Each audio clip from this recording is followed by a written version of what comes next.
ছোঁয়া কথাগুলো ভাবতে ভাবতে নিজের রুমে গেল। অদ্রিকা অনেকক্ষণ ধরে খেয়াল করছে উষ্ণ সেই যে উঠে গেল আর খবর নেই। ও যাকে দেখতে এসেছে, যার সাথে কথা বলতে এসেছে, সেই কিনা গায়েব। অদ্রিকা দাদিমাকে বলে উঠে গেল, উষ্ণর রুমের দিকে পা বাড়াল। দরজা নক করতেই উষ্ণ কাম ইন বলল। উষ্ণ দাঁড়িয়ে ফোনে কথা বলছিল। অদ্রিকা আস্তে করে উষ্ণর পিঠে নিজের মাথা ঠেকাল। খুব দ্রুত গতিতে ঘুরে দাঁড়ালো উষ্ণ। এটা কি ধরনের বেয়াদবি? উষ্ণ, তুমি রেগে যাচ্ছ কেন?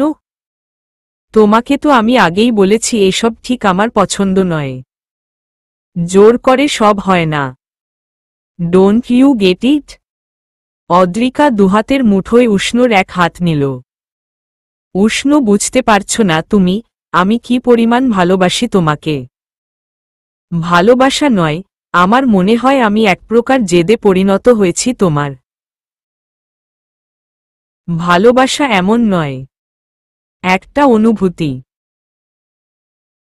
যে অনুভূতি আমি তোমার প্রতি কখনোই ফিল করি না। উষ্ণ অদ্রিকার হাত সরিয়ে দিল। অদ্রিকার ভেজা চোখ দুটো উষ্ণ তাকিয়ে দেখল না। মুখ ঘুরিয়ে অন্যদিকে তাকিয়ে থাকল।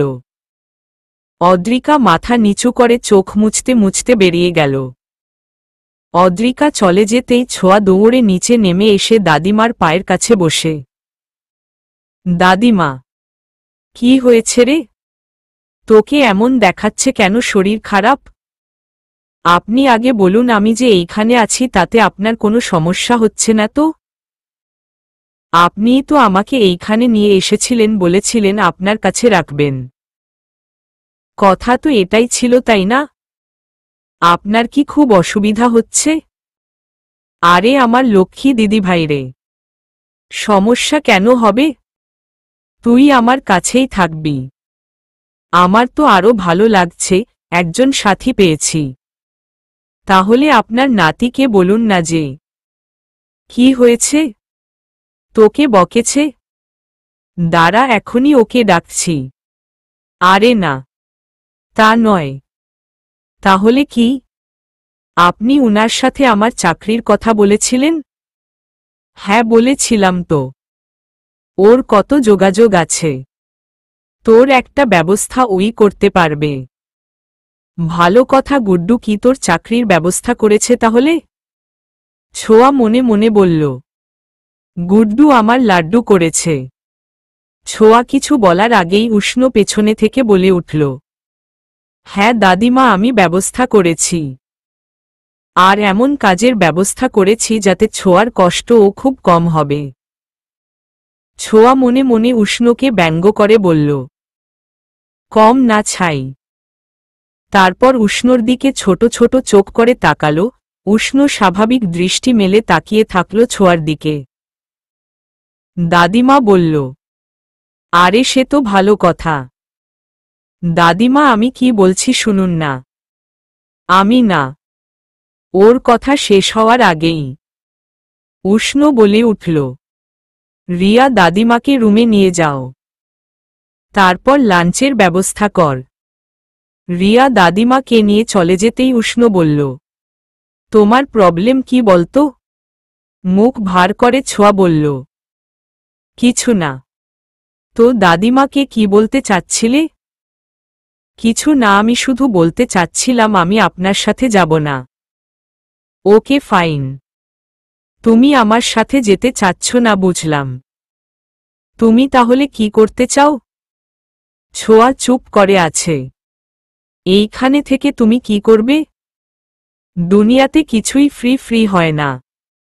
দুনিয়াতে সবাই সারা জীবন অন্যের ঘাড়ের উপর বসে থাকে না। কিছু করতে হয়। সব কিছু তো আর ফ্রি পাওয়া যায় না। আর তাছাড়া তোমার কি যোগ্যতা আছে অন্য কিছু করার? আমার তো মনে হয় না। তুমি আমাকে বল, কোনো কাজে তোমার দক্ষতা আছে? নাকি তুমি চাচ্ছ এইখানে সারা জীবন ফ্রিতে থাকতে? কারণ এইখানে থেকে তো তুমি কিছুই করতে পারবে না। কথাগুলো বলে থেমে গেল উষ্ণ। ঝোঁকের মাথায় উষ্ণ যা বলতে চায়নি তাই বলে ফেলেছে। একে তো অদ্রিকা এসে সকাল সকাল ওর মাথা গরম করে ফেলেছে, তার উপর ছোঁয়া ওকে সরাসরি মানা না করে দাদিমাকে এসব কথা বলতে চাচ্ছিল। এতে দাদিমা তো ওকেই ভুল বুঝত, আর সবচেয়ে বড় কথা ওর বাবা দিহান আহমেদ কালকে ব্যাক করবে, উষ্ণ কোনো মতেই তার সামনে পড়তে চায় না। আর সে যে ছোঁয়াকে এই বাড়িতে মেনে নিবে না উষ্ণ ভালোমতোই জানে। সব মিলিয়ে উষ্ণর মাথাটা একদম গুলিয়ে গেছে। যা বলার তা বলেছে, আর যা না বলার তাও বলে ফেলেছে ছোঁয়াকে। ছোঁয়া কিছু বলল না, মাথা নিচু করে চুপচাপ রুমে চলে গেল। এবার উষ্ণ নিজেই নিজের উপর রেগে গেল, কি বলে ফেলল ও এটা? ঠিক এইভাবে ও বলতে চায়নি। কপালে আঙুল ঠেকিয়ে বেশ কিছুক্ষণ ওইখানে উষ্ণ দাঁড়িয়ে থাকল। ছোঁয়া জামা কাপড়গুলো গোছাতে লাগল, আর একটু পরপর হাতের উল্টো পিঠ দিয়ে চোখের পানি মুছতে লাগল। নিজে নিজেই বলতে লাগল, ঠিকই তো বলেছে, তুই তো উড়ে এসে জুড়ে বসেছিস, তারটা খাচ্ছিস, তার বাড়ি থাকছিস, আবার তার কথার অবাধ্য হোস কিভাবে? ঠিক কথাই বলেছে। শত হোক আমি তো আপন না, আমাকে বসিয়ে বসিয়ে খাওয়াবে নাকি? কয়েকদিনের চেনা জানা আমার সাথে, দুদিন থেকেই সবাইকে আপন ভাবছিস কোনো দুঃখে? কেউ আপন না, কেউ না। শুধু শুধু মনে আশা পালতে যাস না। তুই একা একা আর একাই থাকবি। ভালোবাসার মানুষ থেকে কি ধোঁকা খেয়ে শিখিসনি? শিখে নে ছোঁয়া, যাতে আর ভুল না হয়। বীর বীর করে কথাগুলো বলছিল ছোঁয়া। উষ্ণর কথাগুলো বুকটা ঝাঁঝরা করে দিয়েছে ছোঁয়ার, ভেতরটা একদম নাড়িয়ে দিয়েছে। যে ক্ষতটা একটু হলেও ও ভুলে গিয়েছিল, সেই ক্ষতটা নতুন করে আবার সৃষ্টি হল। শুধু তাই নয়, কেউ যেন ক্ষতটাতে লবণ ও ছিটিয়ে দিল। না সহ্য করা যায় আর না বলা যায়। বুক ফেটে কান্না আসলেও চিৎকার করতে পারছে না ও। উষ্ণ একদম অস্থির হয়ে উঠল। কথাগুলো ও ঠিক এইভাবে বলতে চায়নি। মাথা গরম হলে তো আর ঠিক থাকে না। কি করবে উষ্ণ? ছোঁয়ার সিক্ত চোখ দুটি দেখার পর থেকে আর ও শান্তি পাচ্ছে না। দুপুরে লাঞ্চ করার সময় সবাই ছিল টেবিলে, ছোঁয়া ছিল না। দাদিমা রিয়াকে জিজ্ঞেস করল, ছোঁয়া খাবে না? আমি ডেকেছিলাম, বলল খেতে ইচ্ছে করছে না, তাই জোর করিনি। ঠিক আছে, পরে খেয়ে নিতে বলিস। জি। খেতে খেতে দাদিমা দেখল উষ্ণ ভাত আঙুল দিয়ে নাড়াচাড়া করছে। কি রে, তোর কি হলো? কিছু না, খেতে ইচ্ছে হচ্ছে না, আমার একটু কাজ আছে। উষ্ণ উঠে গেল। সব ওর জন্য হলো। বেচারি কতটা কষ্ট পেয়েছে যে খেতেই আসেনি। ক্ষুধাতে ছোঁয়ার অবস্থা খারাপ। কিন্তু যে কথা উষ্ণ বলেছে তারপর গলা দিয়ে খাবার নামবে না। বারবার উষ্ণর বলা শেষের কথাটা ওর কানে বাজছে। গাড়ি নিয়ে বেরিয়ে পড়ল উষ্ণ। জনবহুল জায়গা থেকে বেশ অনেকটা দূরে একটা নীরব জায়গা আছে যা খুব প্রিয় উষ্ণর। ওকে কোথাও না পাওয়া গেলে এই জায়গায় পাওয়া যাবে। কিন্তু দীপ ছাড়া আর কেউ জানে না এই জায়গার কথা। গাড়ি থেকে নেমে ঘাসের উপর বসে পড়ল উষ্ণ। মাথার মধ্যে এখন যে গোলমাল চলছে তা ঠান্ডা করা এখন খুব জরুরি। হাতের উপর মাথা রেখে ঘাসের উপর শুয়ে পড়ে আকাশের দিকে তাকিয়ে নিড়ে ফেরা পাখিগুলো দেখছে উষ্ণ। সারাদিন ঘর থেকে বের হয়নি ছোঁয়া।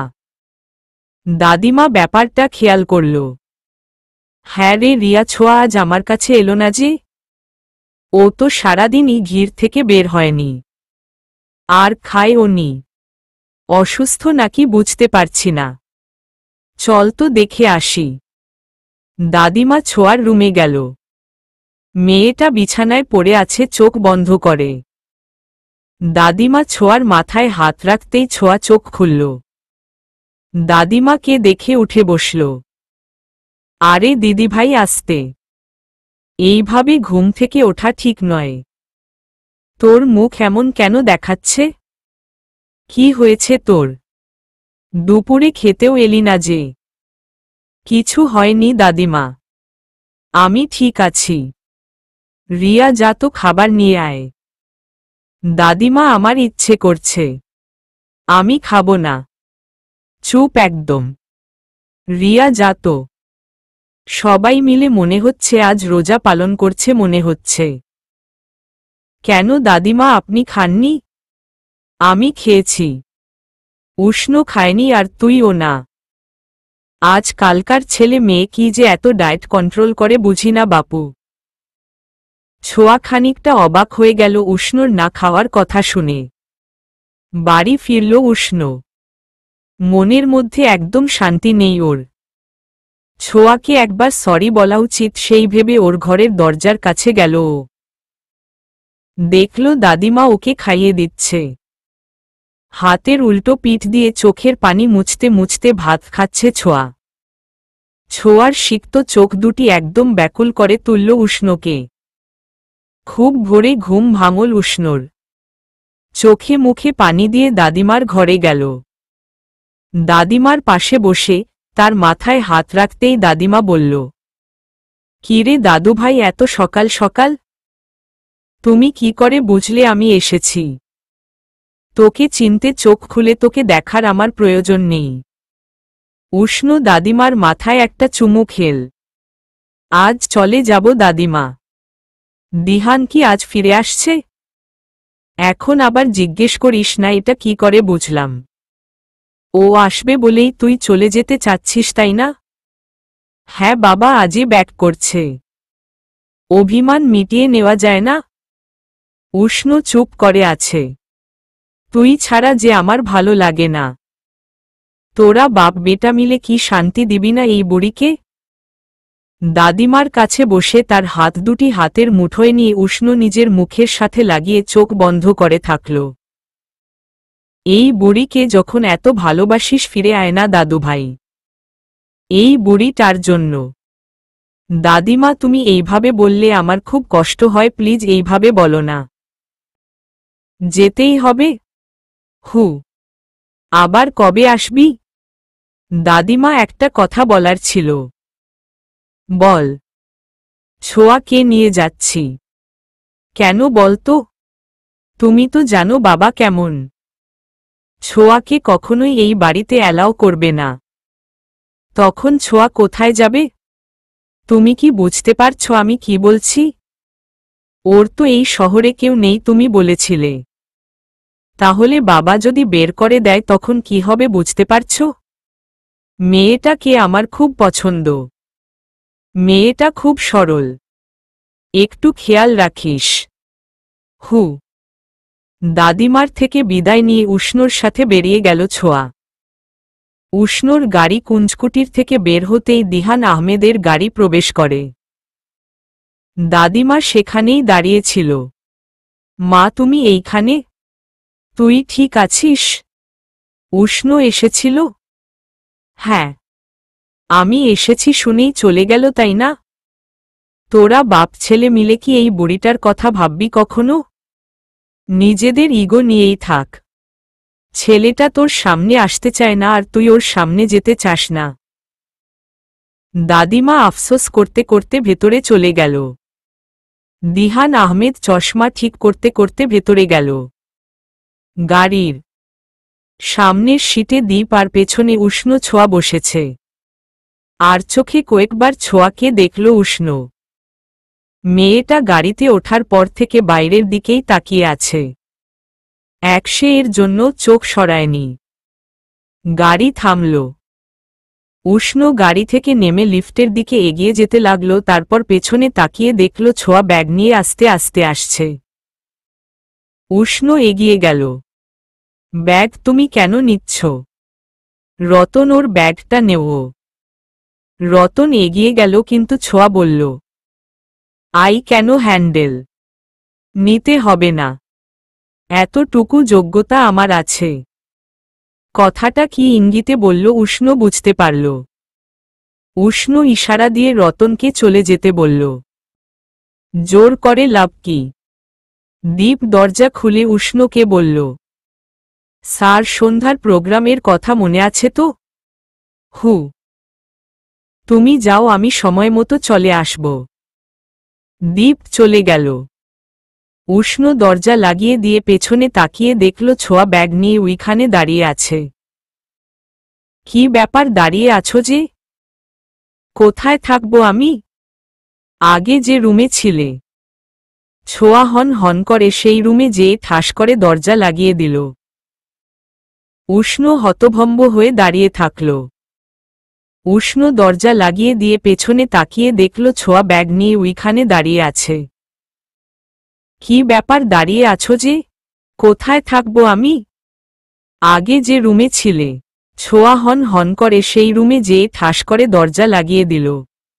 উষ্ণ হতভম্ব হয়ে দাঁড়িয়ে থাকল। ছোঁয়ার জায়গায় অন্য কেউ থাকলে হয়তো এই আচরণের জবাব ও খুব সুন্দর করে বুঝিয়ে দিত। এসব ও কখনোই সহ্য করত না। কিন্তু ছোঁয়ার ব্যাপারটা ওর কাছে বরাবরই অন্যরকম। যদিও এই ক্ষেত্রে ওর দোষও আছে। ছোঁয়াকে এইভাবে বলা ওর উচিত হয়নি। রান্নাঘরে গিয়ে ফ্রিজ থেকে জুস বের করে গ্লাসে করে নিয়ে তাতে চুমুক দিতে দিতে নিজের রুমে গেল উষ্ণ। মাথা এত গরম থাকলে সন্ধ্যায় স্টেজ পারফরমেন্স কিভাবে দিবে ও? সোফার উপর বসে পা দুটো টেবিলের উপর দিয়ে কি করা যায় ভাবছে উষ্ণ। এইভাবে বসে থাকলে তো কিছু হবে না। এইভাবে কি আর ছোঁয়ার রাগ কমবে? ছোঁয়ার রুমের দরজার কাছে গিয়ে আবার ফিরে এলো ও। আবার গেল দরজার কাছে নক করতে, যেয়েও থেমে গেল এই ভেবে ছোঁয়ার এখন একটু একা থাকা প্রয়োজন। ছোঁয়া সেই যে রুমে ঢুকেছে আর বের হয়নি। ঠিক 2টার দিকে উষ্ণ ছোঁয়ার রুমের দরজা নক করল। এইভাবে ছোঁয়ার রুমের দরজা বেশ কিছুক্ষণ নক করতে ছোঁয়া দরজা খুলল। ছোঁয়ার চুলগুলো ছিল ভেজা। দেখেই বোঝা যাচ্ছে শাওয়ার নিয়েছে। ছোঁয়া উষ্ণর দিকে না তাকিয়েই বলল, আমার একটু দেরি হয়ে গেল। আমি খেয়াল করতে পারিনি এত দেরি হয়ে যাবে। আপনি আপনার খাবারের মেনুটা দিন, আমি চেষ্টা করব সেই অনুযায়ী সব করে দিতে। দুপুরেরটা আমি ম্যানেজ করে নিয়েছি, রাতেরটা তুমি করবে। চল এখন। ছোঁয়া অবাক হয়ে গেল। আপনি রান্না করতে পারেন? এতে অবাক হওয়ার কি আছে? ছেলেরা কি রান্না পারে না? হোটেলের বড় বড় শেফরা কিন্তু বেশিরভাগ ছেলেই হয়। আর তাছাড়া আমি দীর্ঘ সময় ধরে একা একা থাকছি এইখানে। আমারটা তো আমাকেই ম্যানেজ করতে হয়। এখন কথা না বলে চল। আপনি যখন সব করে ফেলেছেন তাহলে আমি যেয়ে কি করব?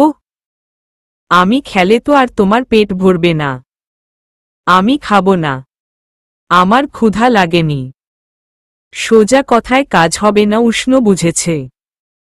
আঙুল বাঁকা না করলে যে ঘি উঠে না। উষ্ণ এক প্রকার কড়া গলায় বলল, আমি বলেছি আমার সাথে যেতে। এরপর তুমি আবার কথা কেন বলছো? উষ্ণর কথার ধরন পাল্টে যাওয়া দেখে ছোঁয়া একটু ঘাবড়ে যায়। তারপর আর কিছু না বলে ছোঁয়া উষ্ণর পিছু পিছু খাবার টেবিল পর্যন্ত যায়। টেবিলের উপর রাখা সালাদ, পাস্তা, স্যান্ডউইচ, ম্যাঙ্গো জুস। এই মুহূর্তে এসব ওর কিছুই খেতে ইচ্ছে হচ্ছে না। আসলে কি যে খেতে ইচ্ছে হচ্ছে ও নিজেই জানে না।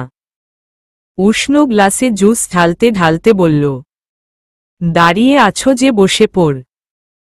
ছোঁয়া বসতে বসতে বলল, আপনি কি শুধু এগুলোই খান? আর কিছু খান না? খাই, বাট খুব কম। ছোঁয়ার দিকে সালাদ এগিয়ে দিতে দিতে বলল, এই সালাদটা হেলথের জন্য খুব ভালো। তোমারও এটা খাওয়া উচিত। শরীরের যা অবস্থা, ফু দিল তো উড়ে যাবে। খানিকটা ব্যঙ্গ করে ছোঁয়া বলল, আপনি না হয় সেলিব্রিটি, স্পেশাল মেনু আপনার জন্য, আমি কেন এই ঘাস খেতে যাব? এটা খুব হেলদি। You should try. ছোঁয়া প্লেটটা সরিয়ে দিয়ে বলল, আমি পরে খাব।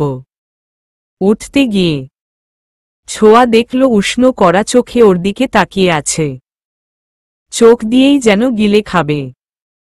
ছোঁয়া একটু হাসার চেষ্টা করে সালাদের প্লেট নিজের দিকে এগিয়ে নিয়ে একটু মুখে পুরে নিয়ে বলল, খাচ্ছি খাচ্ছি। বাহ, খুব ভালো।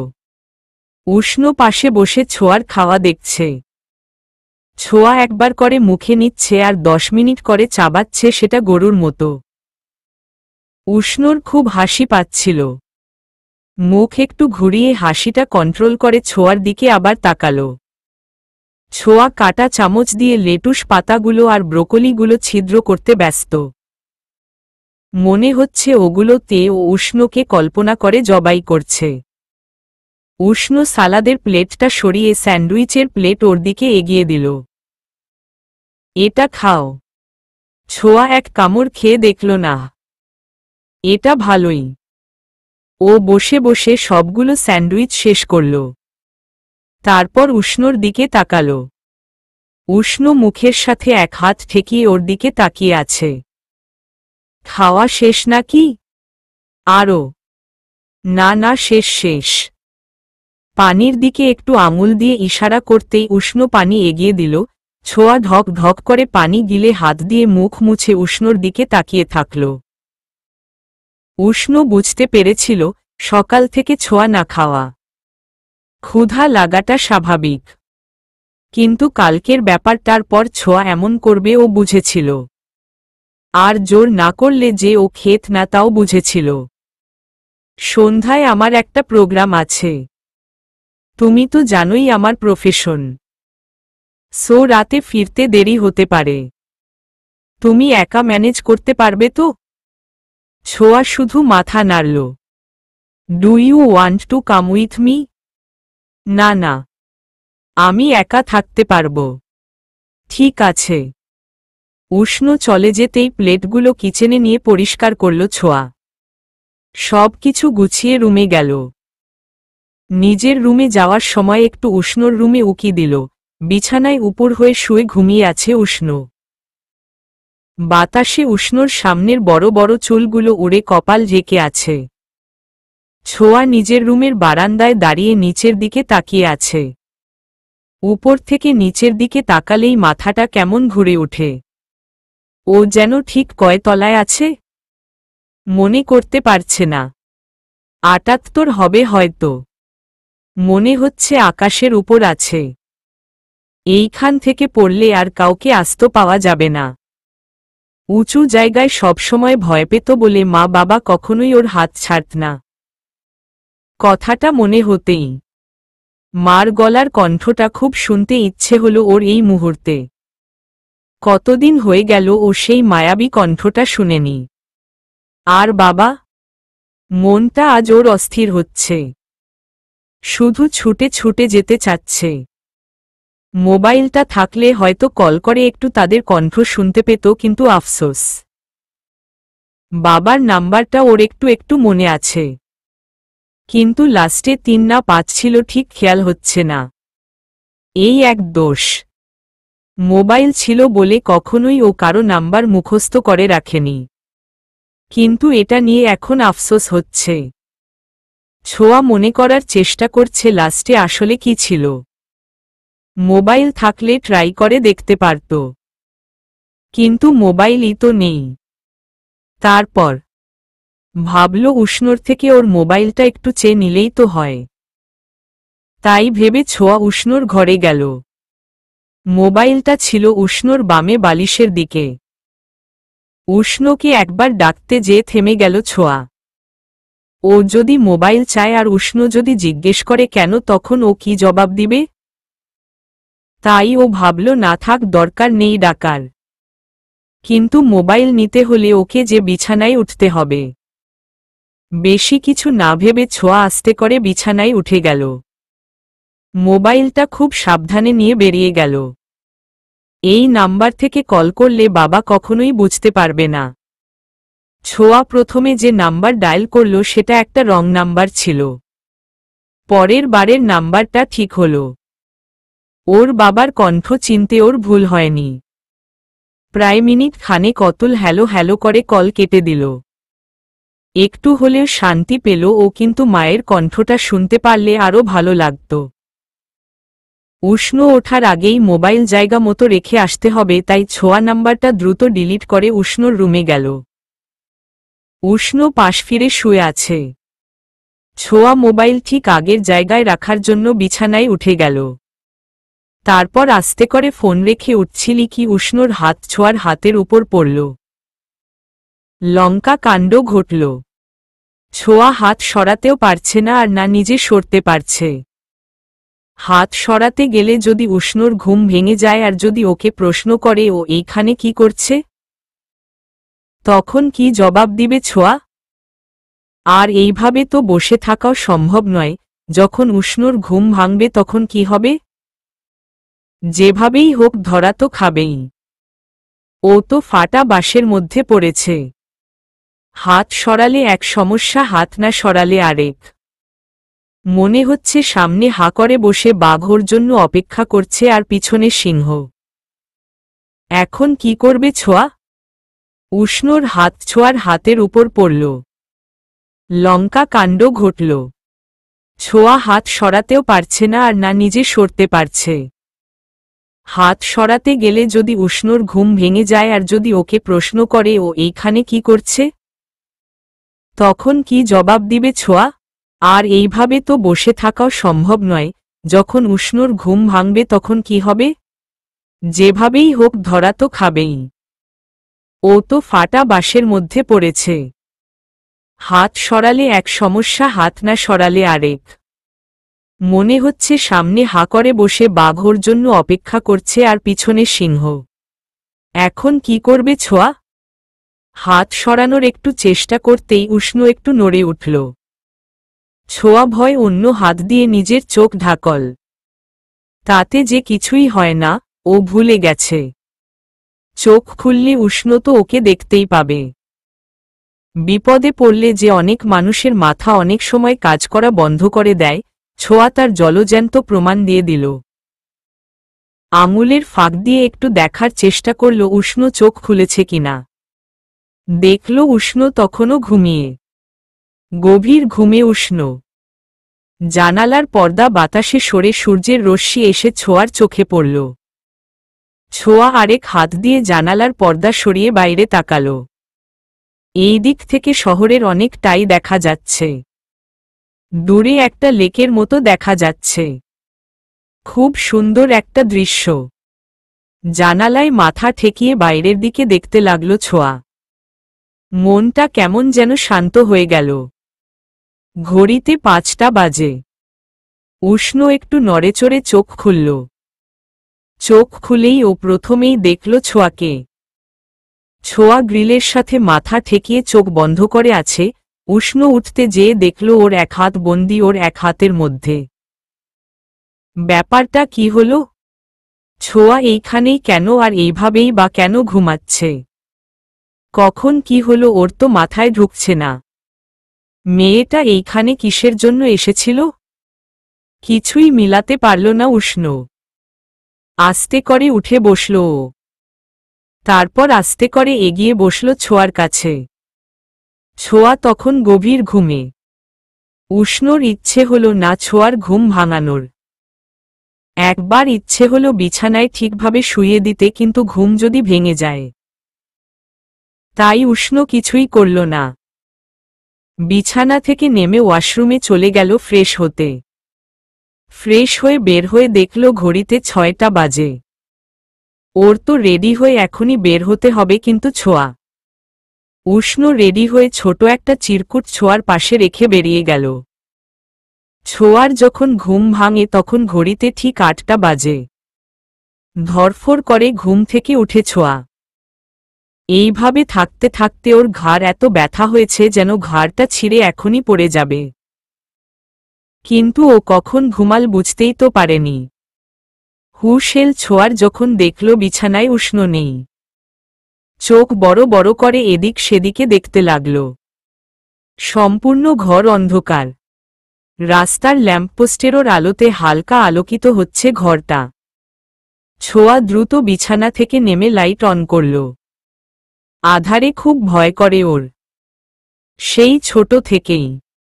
আলো জ্বালাতেই বিছানার উপর হলদে রঙের চিরকুটটা ও দেখতে পেল, যেখানে উষ্ণ লিখে রেখেছে, রাতে ফিরতে দেরি হবে, যদি প্রবলেম হয় কোনো রতন বা দীপকে কল করো।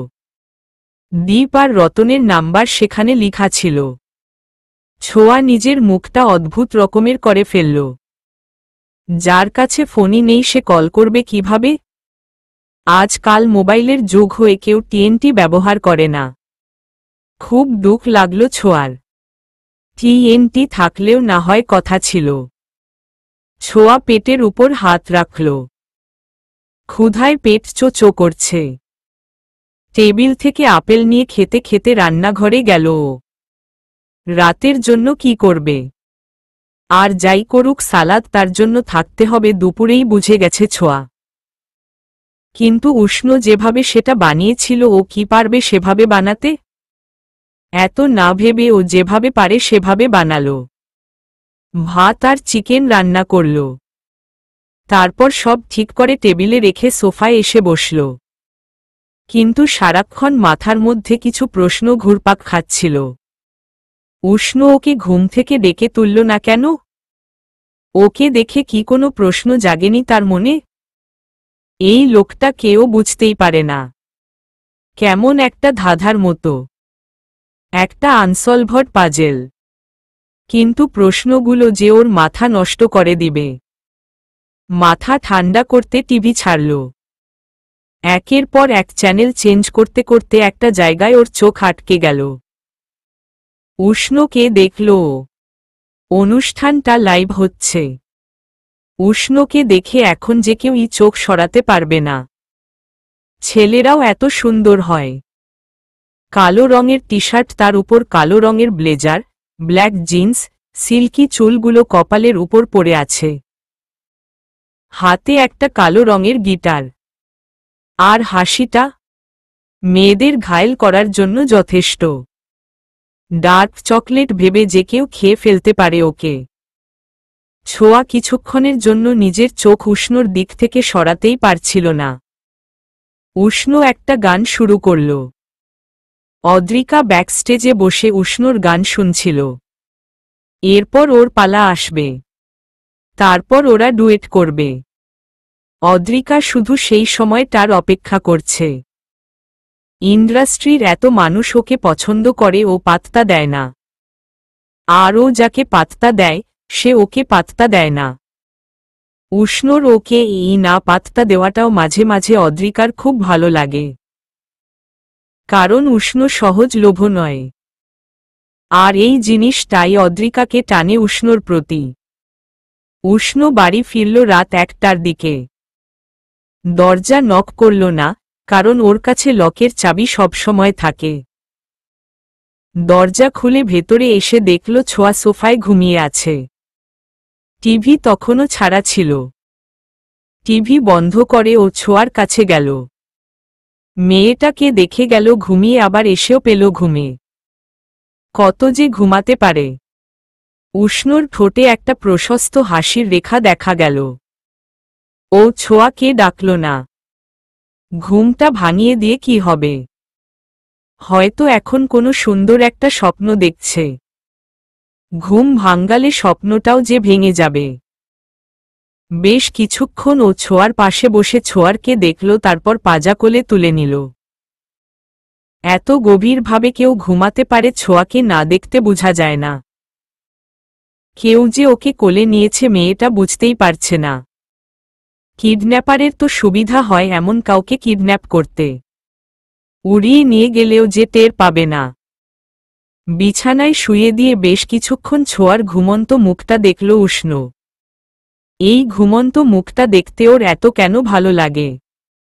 সমস্ত ক্লান্তি যেন নিমিষেই শেষ হয়ে যায়। তারপর ঘরের লাইট অফ করে বেরিয়ে আসে। উষ্ণর চোখ টেবিলে যেতেই দেখল খাবার রাখা। ওর মনে হলো ছোঁয়াকে বলে যাওয়া উচিত ছিল যে ওর জন্য রান্না না করতে। খাবারগুলো ফ্রিজে রেখে ও নিজের রুমে গেল। বিছানায় শুতেই চোখ দুটি আবেশে লেগে এলো। বেশ কিছুক্ষণ পর উষ্ণ কিছু পড়ার শব্দ পেল। উষ্ণ রুম থেকে বের হয়ে সামনের ঘরের দিকে এগিয়ে যেতেই দেখল। উষ্ণ রুম থেকে বের হয়ে সামনের ঘরের দিকে এগিয়ে যেতেই দেখল কেউ আধারে রান্নাঘরে কিছু করছে দাঁড়িয়ে দাঁড়িয়ে। এত রাতে ঠিক কে হতে পারে? চোর? অসম্ভব। ও এত দিন ধরে আছে, কখনোই কোনো চুরির ব্যাপার এইখানে ঘটেনি। তাহলে? উষ্ণ হাতে একটা হকি স্টিক নিল। যেই হোক না কেন তার আজ রেহাই নেই। সেটা নিয়ে সামনে এগিয়ে যেয়ে উষ্ণ কিচেনের লাইট অন করল। লাইট অন করেই হতভম্ব হয়ে গেল সেখানে ছোঁয়াকে দাঁড়িয়ে থাকতে দেখে। ছোঁয়া 2 চামচ পাস্তা মুখে দিতেই আলো জ্বলে ওঠে আর ও ভয়ে শিউরে ওঠে। তারপর পিছনে তাকিয়ে দেখল উষ্ণ দাঁড়িয়ে।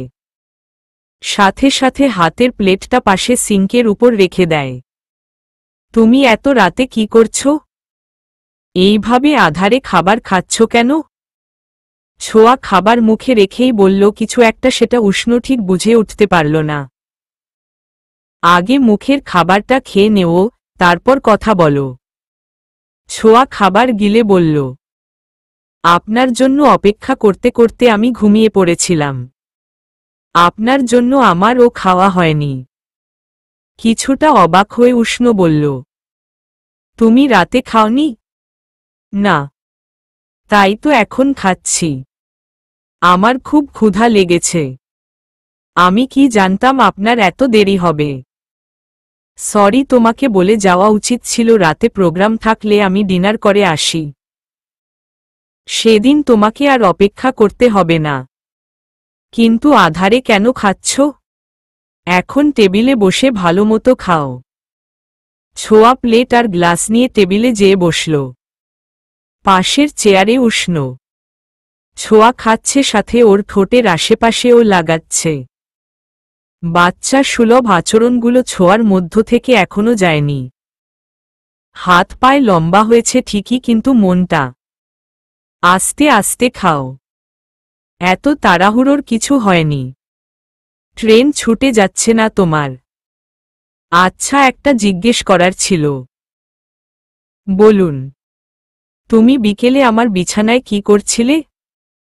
প্রশ্নটা শুনে ছোঁয়ার গলায় খাবার আটকে গেল।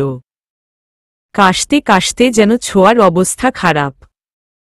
উষ্ণ দ্রুত পানি এগিয়ে দিল। ছোঁয়া পানি নিল আর উষ্ণ ছোঁয়ার পিঠে হালকা করে বাড়ি দিচ্ছিল। দাদিমাকে প্রায় দেখত এটা করতে। কোনো লাভ হয় কিনা জানে না। বাট করতে তো সমস্যা নেই। আর ইউ ওকে নাও? ছোঁয়া শুধু মাথা ঝাঁকাল।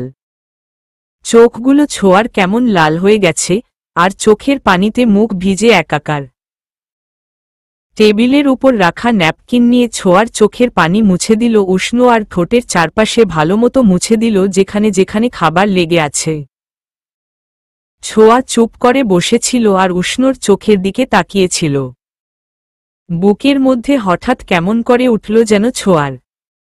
হঠাৎ এমন কেন হল? দ্রুত উষ্ণর হাত থেকে ন্যাপকিন নিয়ে নিজেই মুখ মুছে উঠে গেল প্লেট নিয়ে। উষ্ণ হতভম্ব হয়ে কিছুক্ষণ বসে থাকল। হঠাৎ কি হল? সকাল সকাল দীপ এসে হাজির হল। ছোঁয়া দরজা খুলল। আপনি এত সকালে? দেখতে এলাম। কি দেখতে এলাম স্যার? ঠিক আছে নাকি বাড়ি মেরে আবার মাথা ফাটিয়ে দিয়েছ? এই কথা শুনে ছোঁয়ার মনে হচ্ছিল দীপের মাথাটা ফাটাতে ওই দিন যেভাবে ওকে থ্রেট দিচ্ছিল। মাথা তো এর আগে ফাটানো উচিত। আচ্ছা, ছুরি টুরি দিয়ে আবার হাত পা কেটে দেওনি তো, বা কামড় দিয়ে মাংস তুলে নেওনি তো ওই দিনের মতো? আমাকে দেখে কি আপনার রাক্ষস মনে হয়? না, তা হতে যাবে কেন? হ্যাঁ, পাগল ঠিকই মনে হয়। না না, পাগল না, পাগলি। কি বললেন আপনি? ছোঁয়া চেঁচিয়ে উঠল। দাঁড়ান, উনার কাছে যদি বিচার না দেই। ওরে আমার খুকি রে, তা কোনো ক্লাসে পড়। ছোঁয়ার আগে দুঃখে কি করবে খুঁজে পাচ্ছে না। হাতের কাছে সোফার কুশনগুলো ছিল, সেগুলো একটা একটা করে ছুঁড়ে দিল দীপের দিকে। দীপ সোফার কোনায় নিজেকে লুকাতে ব্যস্ত। হোয়াট দ্য হেল, কি হচ্ছে এসব? চেঁচিয়ে উঠল উষ্ণ। ছোঁয়া থেমে গেল। তারপর পেছনে ঘুরে দেখল উষ্ণ দাঁড়িয়ে আছে। ভ্রু নাচিয়ে উষ্ণ জিজ্ঞেস করল, হোয়াট ইজ হ্যাপেনিং? স্যার, এই পাগল মেয়ে আমাকে মেরাই ফেলবে। এই মিথ্যে কথা একদম বলবেন না। আপনি আমার কথা শুনুন। স্যার, এই মেয়ের কথা একদম শুনবেন না। ডেঞ্জারাস একটা মেয়ে। এখনই আমার মাথা ফাটিয়ে দিচ্ছিল। আপনি মিথ্যে কেন বলছেন? স্যার, আপনিই দেখুন ওর হাতে ফুলের ভাস। এখন যদি এটা আমার মাথায় মারে তাহলে কি মাথা ফাটবে না? আপনি চুপ করুন। আপনি আমার কথা শুনুন। ইনি বলছিল আমি নাকি আপনার আবার মাথা ফাটিয়ে দিতে পারি। এটা কি ঠিক বলুন? তখন তো একটা রিজন ছিল ওটা করার, কিন্তু এখন আরও কত কি বলছিল। আপনি উনাকে জিজ্ঞেস করুন। এর জন্যই আমি। উষ্ণ চুপ করে শুনছিল সব। স্যার, একদম এর কথা শুনবেন। উষ্ণ এবার চিৎকার করে উঠল, চুপ করো। আল্লাহ, সিরিয়াসলি? 12তে পড় তোমরা? বাচ্চা নাকি? দুজন চুপচাপ বসো এইখানে। দীপ ধূপ করে বসে পড়ল। উষ্ণ রেগে গেছে, এখন ওর চাকরি নিয়েও টান পড়তে পারে। উষ্ণ ছোঁয়ার দিকে তাকাল। তোমাকে কি আলাদা করে নিমন্ত্রণ দিতে হবে? ছোঁয়া ফুলে ভাসটা সেন্টার টেবিলে রেখে বসে পড়ল। উষ্ণ এক রাশ বিরক্তি নিয়ে তাকিয়ে আছে দুজনের দিকে। কি সমস্যা তোমাদের? স্যার, আমি তো আর কথা না। আমি আর কিছুই শুনব না। এরপর এমন হলে আবার অন্য চাকরি খুঁজতে হবে তোমাকে, বুঝলে? কথাটা বলেই উঠে গেল উষ্ণ। দীপ মুখে হাত দিয়ে বসে আছে। ছোঁয়া দীপের দিকে তাকিয়ে বলল, আপনি মনে হয় আপনার স্যারকে নিয়ে খুব ভাবেন, তাই না? খুব শ্রদ্ধা করেন, তাই তো ছুটে এসেছেন সজাল সকাল। দীপ দীর্ঘ শ্বাস ফেলে বলল, স্যারকে দেখলে যতটা রাগী মনে হয়, তিনি ভেতরে এর চেয়ে নরম। কড়াভাবে সে যেমন শাসন করতে জানেন তেমন ভালো ও বাসতে জানেন। যদি না স্যার থাকত তাহলে তো আমার বোনটাকে আমি বাঁচাতেই পারতাম না। সেদিন আমার বোনের খুব বড় অ্যাক্সিডেন্ট হয়েছিল। স্যার তার প্রোগ্রাম বাদ দিয়ে আমার বোনের জন্য ছুটে এসেছিল। বেস্ট ডক্টর অ্যাপয়েন্ট করেছিল, শুধু তাই নয়, ওর চিকিৎসার সম্পূর্ণ টাকা দিয়েছিল, সাথে তার শরীরের রক্ত। তার কি দায় ভার ছিল তার শরীরের রক্তকণা আমার বোনকে দেওয়া। কিন্তু সেদিন যদি স্যার রক্ত না দিত আমার বোনকে বাঁচান মুশকিল হয়ে যেত। স্যারের প্রতি সেদিন থেকে শ্রদ্ধা আরও বেড়ে যায়। আমার বোনের পড়ার খরচও কিন্তু সেই চালায়। বলবো না এমন মানুষ দুনিয়াতে নেই। অবশ্যই আছে, আর তার মাঝে আমার স্যার অন্যতম। আজকাল স্বার্থ ছাড়া কেউ কিছুই করে না। সব জায়গায় এখন ব্যবসা চলে। কিন্তু স্যারদের মতো কিছু মানুষ আছে বলেই দুনিয়াতে অনেক মানুষই দুবেলা ঠিকমতো খেতে পায়। দীপ কথাগুলো বলে থামে। তারপর ছোঁয়ার দিকে তাকিয়ে বলে, একটা কথা বলি। জি। তুমি স্যারের শাসন দেখে উনাকে খারাপ ভাবতে পারো, কিন্তু কিছু ভাবার আগে তার পজিটিভ দিকটাও দেখা উচিত। হয়তো যেটা তোমার কাছে খারাপ লাগছে সেটা তোমার জন্য ভালোও হতে পারে। তুমি স্যারকে কখনো ভুল বুঝে অসম্মান করো না, প্রথম দিনের মতো। কথা শেষে দীপ উষ্ণর রুমে গেল। ছোঁয়াকে দীপের কথাগুলো ভাবিয়ে তুলল। বিষয়টা এটা নয় যে ও সম্পূর্ণ ভরসা করে উষ্ণকে। ওর জীবনে যা ঘটেছে তারপর কিন্তু এটা মানতে হবে অপরিচিত মানুষের জন্য কেউ কিছু করে না, যদি না সেখানে তার স্বার্থ থাকে। কিন্তু উষ্ণ ওর কি স্বার্থ এইখানে? উল্টো ওই তো ছোঁয়াকে একটা মোটামুটি ভাবে সিকিউর লাইফ দিয়েছে। এইভাবে কয়জন দিতে পারে? তারপরেও কি উষ্ণ বিশ্বাসের যোগ্য নয়? ছোঁয়া বুঝতেই পারছে না। সব কেমন গরমিল লাগছে। উষ্ণ কি আসলেই তাই যা ও ভাবছে? কিন্তু এই কয়দিনের আচরণে ও কিন্তু সব ঠিকঠাকই দেখেছে। একটা মানুষ তো এইভাবে অভিনয় করতে পারে না প্রতিটা মুহূর্তে। লোকটা তো ওর ভালোই চাচ্ছে। না হলে একা বাড়িতে পেয়ে পরেরটুকু আর ভাবতে পারল না ছোঁয়া। যদি অসৎ উদ্দেশ্য থাকত তাহলে ওকে যেদিন প্রথম নিয়ে এসেছিল সেদিনই কিছু হয়ে যেত। না, ও ভুল ভাবছে। লোকটা এমন নয়। আর দীপের কথাগুলো শুনে অনেকটাই ধারণা পাল্টে গেল ছোঁয়ার। ছোঁয়া উঠে উষ্ণর রুমের কাছে গেল। কিছু নিয়ে দুজন কথা বলছে। মুহূর্তেই যেন সব কেমন চুন ঘোলা হয়ে গেল ছোঁয়ার। বিশ্বাস খুব অমূল্য একটা সম্পদ, যা সহজে আর কাউকে করতে পারবে না ছোঁয়া। তারপরও কি যেন একটা ভেবে খুব অস্থির হল ছোঁয়া। সন্ধ্যার দিকে খুব ভয়ানক মেঘের গর্জন শোনা গেল। সাথে সাথেই বৃষ্টি ধারা পৃথিবীর বুকে নামতে শুরু করল। বিকট শব্দ হতেই কারেন্ট চলে গেল। আতকে উঠল ছোঁয়া। চারিদিক অন্ধকারে ঢেকে গেল।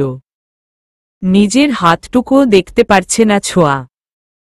মেঘের গর্জন যেন ছোঁয়ার ভয় দ্বিগুণ হারে বাড়িয়ে দিচ্ছে। হাতড়ে হাতড়ে ও দরজা পর্যন্ত এগিয়ে যাওয়ার চেষ্টা করছে। ঠিক দরজার কাছে যেতেই একটা সরু আলো এসে ওর চোখে লাগল। চোখ বন্ধ করে মুখ ঘুরিয়ে নিল ছোঁয়া। পরিচিত একটা কণ্ঠ ওর কানে ভেসে এলো। ছোঁয়া দ্রুত সামনের দিকে তাকালো ও। এই মুহূর্তে উষ্ণকে সামনে দেখে ওর মনে হচ্ছে আধার কেটে সূর্য কিরণ বের হয়েছে। এই মানুষটাকে এই মুহূর্তে ওর খুব বেশি প্রয়োজন ছিল। ভয়টা একটু হলেও কমেছে। উষ্ণ মোবাইলের লাইট একটু নিচু করে ধরে রেখেছে যাতে ছোঁয়ার চোখে না লাগে আলো সরাসরি। ছোঁয়ার অস্থির হয়ে থাকা চোখ দুটো দেখে উষ্ণ বুঝতে পারছে ছোঁয়ার অবস্থা। আল্লাহর এই রহমত ও ঠিক সময়ে এসেছে। না হলে ছোঁয়া এই আধারে কি যে করত। উষ্ণ বলল, জেনারেটর তো চলার কথা, কিন্তু দারোয়ান বলল কি যেন একটা সমস্যা হয়েছে। সচরাচর এমন তো হয় না। আচ্ছা তুমি দাঁড়াও, আমি মোমবাতি নিয়ে আসছি।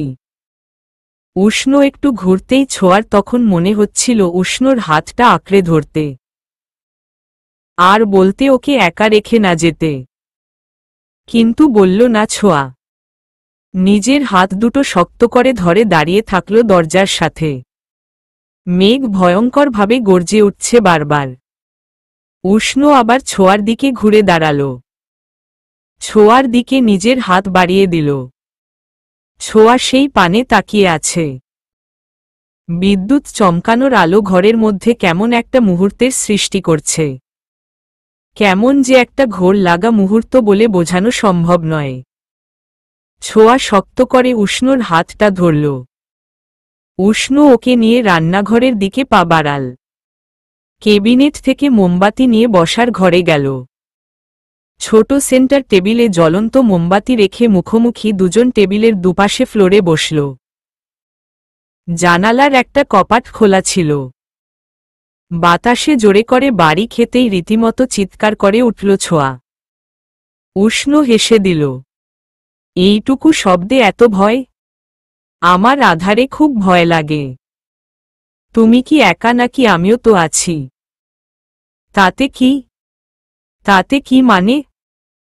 একটা জলজ্যান্ত মানুষ বসে আছে চোখের সামনে, তাও ভয় করে?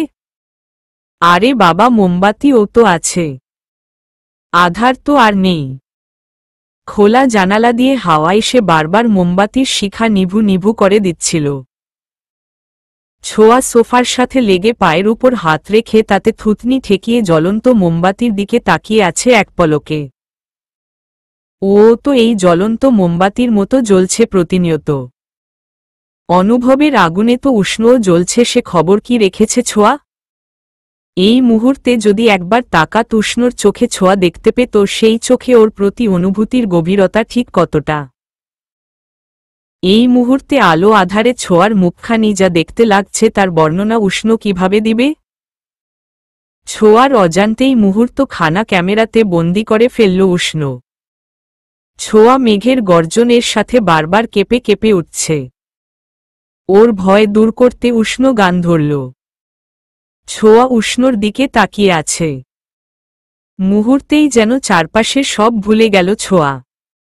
मैं तो तेरे नाल ही रेहोना जी, हार गाम शांग तेरे सेहोना जी, जो जात कहा ना जाए वो, मुझको बास तुझो से केहो ना जी, सोना सोना इत ना भी कैसे तू सोना, तेरे इश्क में जोगी होना, मैनू जोगी होना, मैं लाख संभाल के जानी, तू नादिया और मैं पानी, एक तुझ में ही बेहोने का रास्ता, शोबार समाझके मानी, मेरा किच्छा तेरी कहानी, जो जुड़ जाए तो मुकम्मल भासता, फिर से मुझे एक दफा है बस तुझे देखो ना, सोना सोना इतना भी कैसे तू सोना, तेरे इश्क में जोगी होना, मैनू जोगी होना। ভোরের দিকে প্রচণ্ড রকম শীত লাগছিল ছোঁয়ার। একটু নড়েচড়ে উঠল। ঘাড়টা কেমন যেন একটু ব্যথা ব্যথা মনে হচ্ছে। চোখ খুলে প্রথমেই ও খেয়াল করল ওর হাতের দিকে যা মুঠো বন্দি ছিল কারো হাতে। ভ্রু কুঁচকে ও মাথা উঁচু করে পাশের দিকে তাকাল। পাশে উষ্ণ বসা। ও এতক্ষণ উষ্ণর কাঁধে মাথা রেখে ঘুমাচ্ছিল। 1 মিনিটের জন্য কেমন সব ঘোলাটে লাগল ওর। সেন্টার টেবিলের উপর গলে যাওয়া মোমের শেষ অংশটুকু দেখে রাতের কথা মনে হল ছোঁয়ার। উষ্ণর গান শুনতে শুনতে ও কখন ঘুমিয়ে পড়েছিল ওর নিজেরই খেয়াল নেই। কিন্তু উনি এইখানে। ছোঁয়ার মনে প্রশ্ন জাগল, এইখানে এইভাবে উনি কেন ঘুমিয়েছেন? রুমে গেলেই তো পারত। ওর জন্যই কি যায়নি? ছোঁয়া উঠতে যেয়ে হাতে টান খেল। ওর তো খেয়ালই নেই উষ্ণর হাতে ওর হাত বন্দি ছিল। হাত ছাড়িয়ে নিতেই উষ্ণ চোখ খুলল। ছোঁয়া তখন ওর এলোমেলো চুলগুলো কানের পিঠে গুজতে গুজতে সেখান থেকে উঠে চলে গেল। উষ্ণ সেখানে বসেই জানালার দিকে তাকাল। বাতাসে পর্দা সরে সরে যাচ্ছে আর সূর্যকিরণ উষ্ণর চোখে লাগছে। এক মুহূর্তের জন্য ও ভাবল রাতটা যদি সেখানেই থমকে যেত যখন ঘুমের ঘোরে ছোঁয়া উষ্ণর কাঁধে মাথা রেখেছিল, ঠান্ডায় আঁকড়ে ধরেছিল ওর হাত। হোক না সেটা ভুলে তাতে কি? উষ্ণ যখন গান শেষ করে ছোঁয়ার দিকে তাকাল তখন দেখল ছোঁয়া ওইভাবেই ঘুমিয়ে গেছে। উষ্ণ হেসে দিল। ওর জীবনে একটা ঘুমকুমারি এসেছে। এতক্ষণ ভয় কেমন গুটিয়েছিল আর এখন ভয় পেলে মানুষ ঘুমাতে পারে? ঘুম ছাড়া আর কি কিছু নেই এর জীবনে। উষ্ণ এগিয়ে যায় ওর দিকে, ওকে তুলতে যেয়েই তো ওর কাঁধের উপর হেলে পড়ে ছোঁয়া। ও আর কি করবে? সেইভাবে বসেছিল। কারেন্ট তখনও আসেনি। মোমবাতির নিভু নিভু আলো হালকা আলোকিত করছে চারপাশ। সেই মুহূর্তে উষ্ণর বুকের ভেতর একটা অদ্ভুত অনুভূতি হচ্ছিল। একটা পবিত্র অনুভূতি, যা তীব্র হয়ে উঠছিল প্রতিনিয়ত ছোঁয়ার প্রতি। মোমবাতি যেমন আস্তে আস্তে আগুনে পুড়ে শেষ হচ্ছিল, ঠিক সেইভাবে উষ্ণ পুড়ছিল ছোঁয়ার প্রতি জেগে ওঠা সদ্য নতুন অনুভূতিতে। ছোঁয়ার অবাধ্য চুলগুলো বাতাসে উষ্ণর মুখে বারবার বাড়ি খাচ্ছে। একটা ঘোর লাগানো ঘ্রাণ পাচ্ছিল উষ্ণ। ছোঁয়া আরেকটু নড়েচড়ে বসে উষ্ণর এক হাত শক্ত করে জড়িয়ে ধরে। বৃষ্টির জোর বেড়েই যাচ্ছে। ক্ষণে ক্ষণে বিদ্যুৎ চমকে ঘরটা ভয়ানকভাবে আলোকিত করে আবার অন্ধকারে মিলিয়ে যাচ্ছে। ছোঁয়ার মাথায় আলতো করে চুমু খায় উষ্ণ। ঠিক কি কারণে কে জানে। ছোঁয়াকে দেখতে দেখতে রাত কখন ভোর হয়ে গেল উষ্ণ বুঝতেই পারল না। উষ্ণ কথাগুলো ভাবতে লাগল সেখানে বসেই। তারপর উঠে বারান্দার দিকে পা বাড়াল। প্রতিদিনের মতো আরেকটা ভোর এলো ওর জীবনে, কিন্তু অন্যান্য দিনের থেকে আলাদা।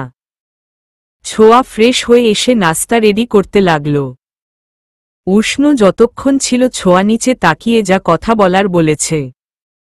এই মুহূর্তে ও উষ্ণর দিকে তাকিয়ে কথা বলতে পারছে না। কেমন যেন অস্বাভাবিক লাগছে।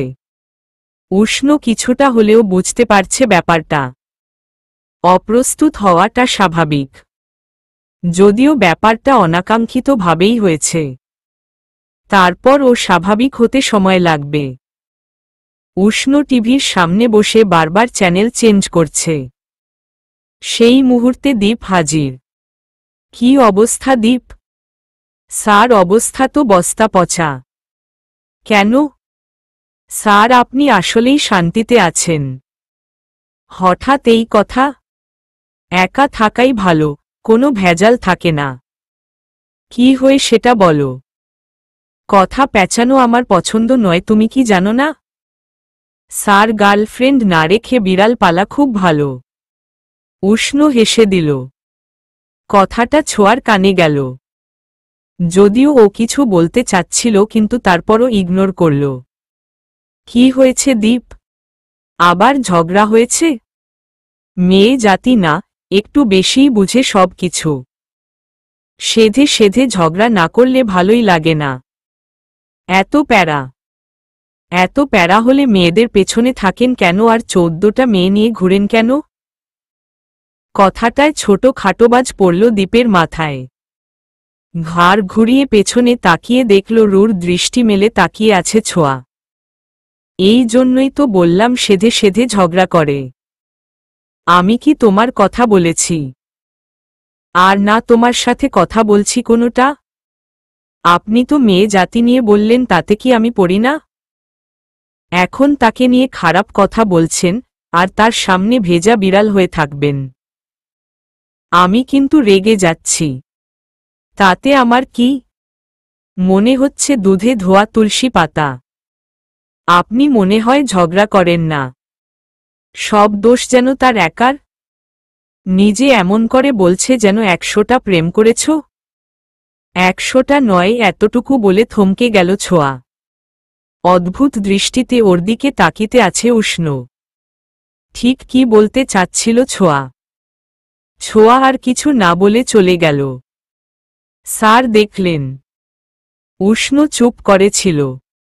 পাশে ওর মোবাইল বেজে বেজে বন্ধ হয়ে যাচ্ছে। অদ্রিকা কল দিচ্ছে। মোবাইল সাইলেন্ট করা উষ্ণ খেয়াল করেনি।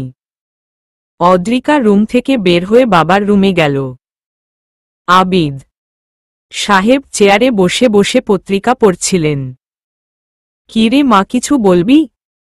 বাবার পাশে বসতে বসতে অদ্রিকা মুখ ভার করে বলল, বাবা, আমি কি দেখতে খুব খারাপ?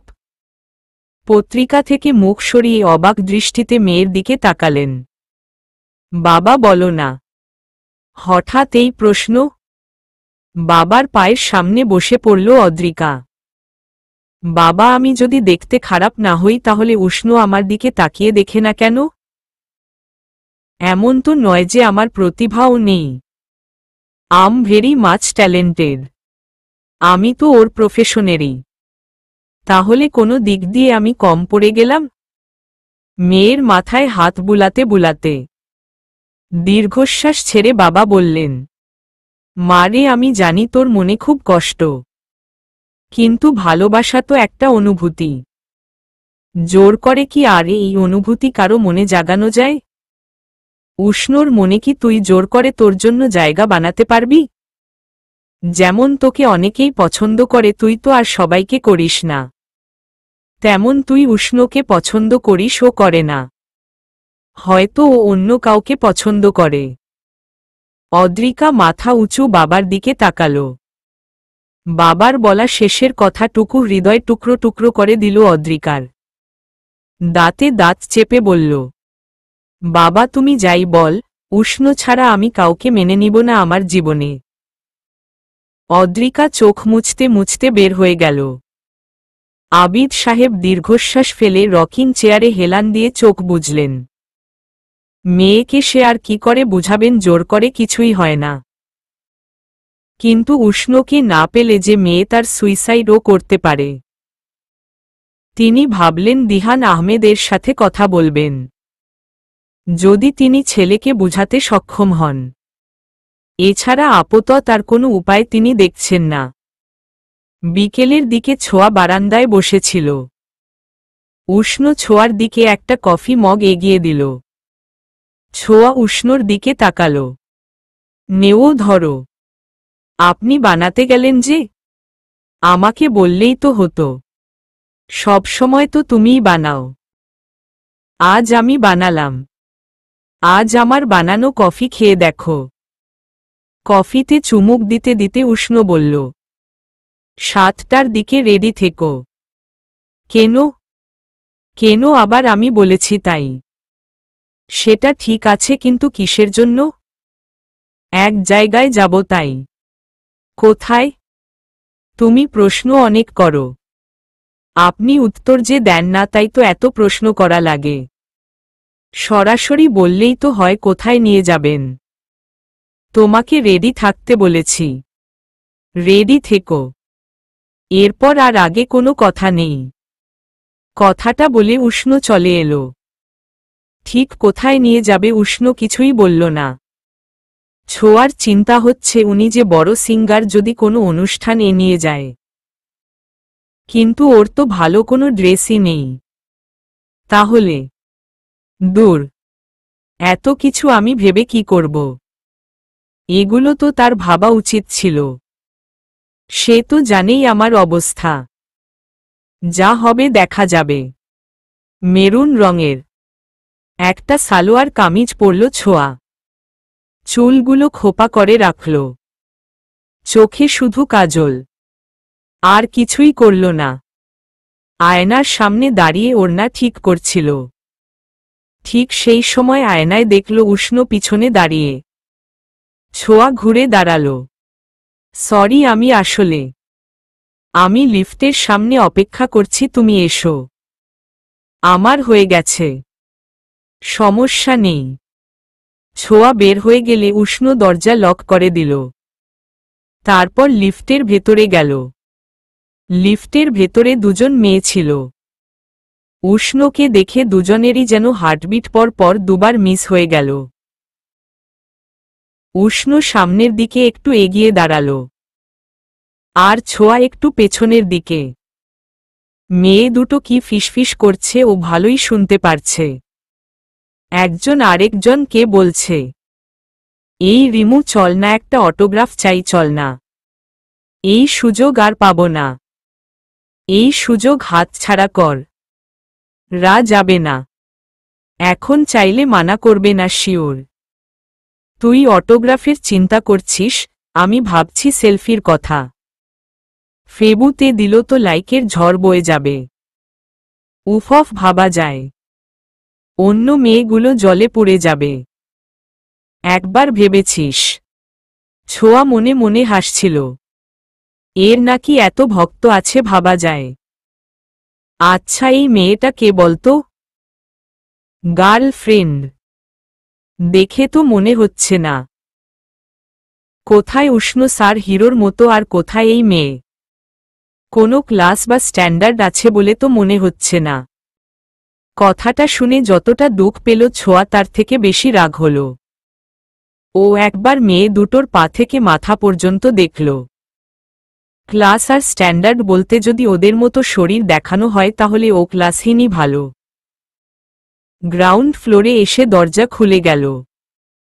উষ্ণ বের হতেই মেয়ে দুটো ওকে রিকোয়েস্ট করতে শুরু করল ওদের সাথে একটা সেলফি তুলতে, জাস্ট একটা। উষ্ণ সেলফি তো তুললি না, বরং শিক্ষা দিয়ে দিল মেয়ে দুটোকে। এরপরে যেন কাউকে নিয়ে কিছু বলার আগে 100 বার ভাবে। উষ্ণ ওদের উদ্দেশ্য করে বলল, ক্লাস আর স্ট্যান্ডার্ড বলতে তোমরা যদি বাহ্যিক লুককেই মনে করে থাকো, তাহলে আমি বলবো তোমরা বেশি ক্লাসহীন।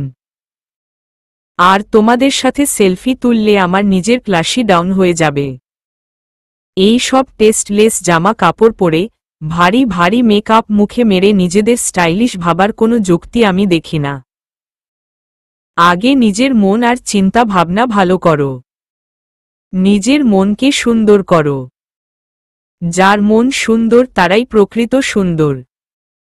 ক্লাসের ভাবনা তোমরা বাদই দিয়ে দেও, কারণ তোমাদের মন সুন্দর নয়। আর যাদের মন সুন্দর নয় তারা ভালো মানুষের দলে পড়ে না। উষ্ণ কথাগুলো শেষ করে ছোঁয়ার হাত ধরে গাড়িতে নিয়ে এসে বসাল। মেয়েগুলোর যেন উষ্ণর বলা কথাগুলো হজম করতে খুব কষ্ট হল। ছোঁয়ার বিস্ময়ের সপ্তম আসমানে আছে। উষ্ণর কথাগুলো এতক্ষণ ও অবাক হয়ে শুনেছে। এইভাবে ওই মেয়ে দুটোর বলা কথাগুলোর প্রতিবাদ করবে উষ্ণ ছোঁয়ার কল্পনার বাইরে। তখন তো ওকে দেখে মনেও হয়নি উষ্ণ কথাগুলো শুনেছে। তারপর যেভাবে মেয়ে দুটোকে বোল্ড আউট করল। গাড়ি চালাতে চালাতে উষ্ণ সামনের দিকে তাকিয়ে থেকেই বলল, আমি যখন কথাগুলো ক্লিয়ার শুনতে পেয়েছি তার মানে তুমিও শুনতে পেয়েছ। তাহলে জবাব দেও নি কেন? চুপ করে হজম করলে কিভাবে? হজম শক্তি দেখা যায় খুব ভালো। ওরা তো আর আমাকে বলেনি, নিজেদের মধ্যে কথা বলছিল। Like seriously? তোমার সম্পর্কে তো বলেছে। খারাপ কি বলেছে? উষ্ণ জোরে গাড়ি ব্রেক করল। Are you serious? আমি যে কথাগুলো ওদের বললাম তুমি কি শোনোনি?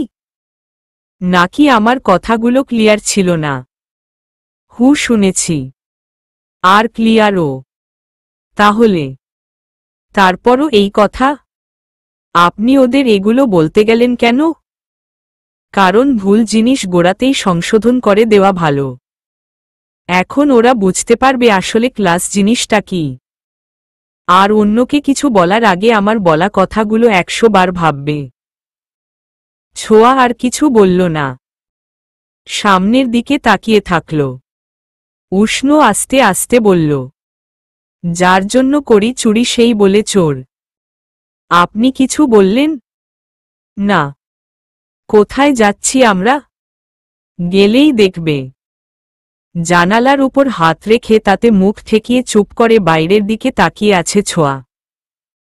আর চোখে পর পর বেশ কয়েকবার ছোঁয়াকে দেখল উষ্ণ। খোপাতে কেমন যেন লাগছে, একটুও মানাচ্ছে না। উষ্ণর একবার মনে হলো চুলগুলো খুলে দিতে। না, এটা ছোঁয়ার নাও পছন্দ হতে পারে। তাছাড়া এই অধিকার ওর নেই। উষ্ণর গাড়ি কুঞ্জকুটিরে প্রবেশ করল। গাড়ি থামাতে থামাতে উষ্ণ বলল, দাদিমা কল করেছিল তোমাকে নিয়ে আসতে। দাদিমা তোমাকে দেখতে চাচ্ছিল।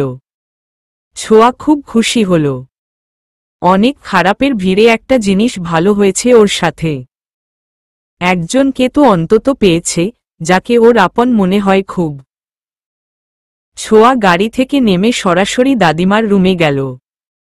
দাদিমা মাত্র কুরআন শরীফ পড়ে উঠলেন। ছোঁয়াকে দেখে তিনি খুব খুশি হলেন। আরে দিদি ভাই! ছোঁয়া দাদিমাকে যেয়ে জড়িয়ে ধরল। কেমন আছিস? ভালো। আমার দাদুভাইটা কোথায়? আসছে।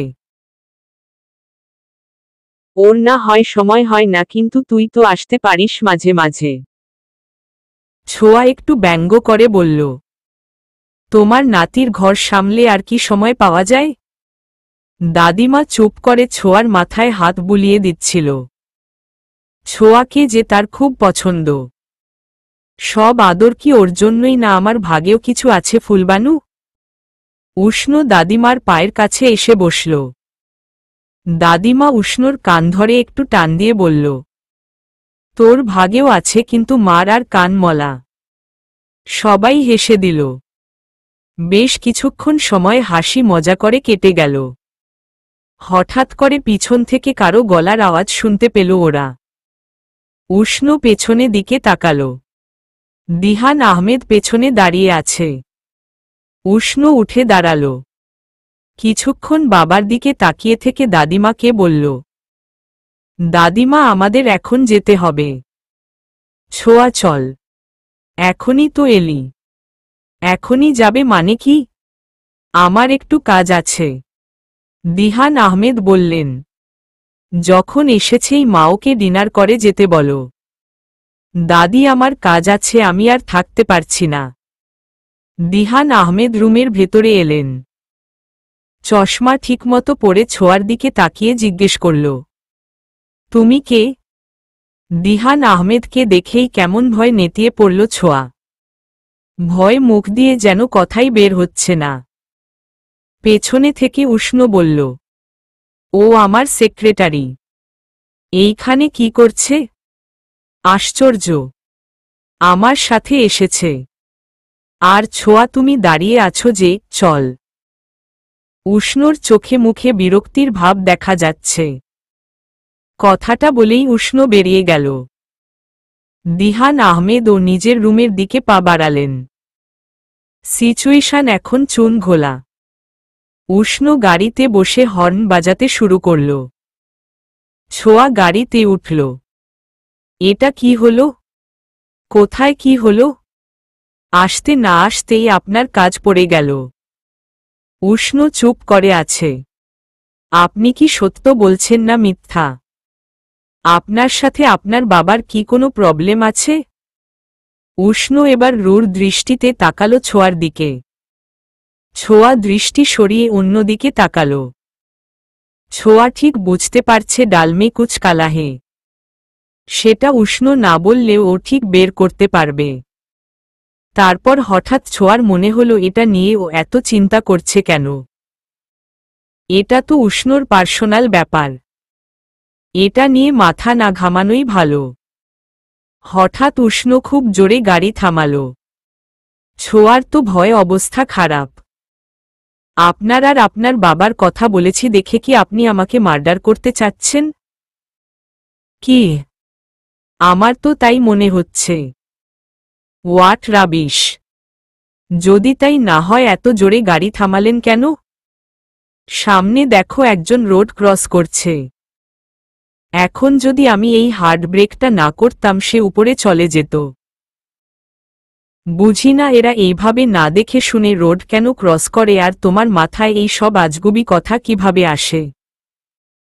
উষ্ণ গাড়ি থেকে বের হতে হতে ছোঁয়াকে বলল, গাড়িতেই বসে থাকবে। বের হওয়ার কথা মাথাতেও আনবে না। আমি 2 মিনিটের মধ্যে আসছি। আর হ্যাঁ, এসে যদি তোমাকে না দেখেছি তখন বুঝবে। ছোঁয়া চুপটি করে বসে থাকে। ঠিক 10 মিনিটের মাথায় উষ্ণ ফিরে এসে গাড়িতে বসে খেয়াল করল পাশে ছোঁয়া নেই। উষ্ণ পেছনের সিটেও দেখল ছোঁয়া নেই। হুট করে মেয়েটা গেল কোথায়? গাড়ি থেকে নেমে এদিক সেদিকে দেখতে লাগল। রাগে উষ্ণর পায়ের রক্ত মাথায় উঠে যাচ্ছে। চোয়াল দুটি শক্ত করে রেখেছে। পই পই করে বলেছিল গাড়ি থেকে বের না হতে কোথায় যে গেছে মেয়েটা কে জানে। আশেপাশে অনেক সরু গলি আর একদিকে একটা খোলা মাঠ দেখা যাচ্ছে। কোন দিকে গিয়েছে মেয়েটা কে বলতে পারবে? পকেট থেকে ফোন বের করে ছোঁয়াকে কল করতে যেয়ে ওর খেয়াল হলো যে ছোঁয়ার নাম্বার তো ওর কাছে নেই। মেজাজটা আরও বিগড়ে গেল। তারপর ভাবল কোনো বিপদ হলো না তো। এটা মনে হতেই উষ্ণ খোলা মাঠটার দিকে পা বাড়াল, গাড়ি লক করে। আলোর ছিটে ফোঁটা নেই বললেই চলে।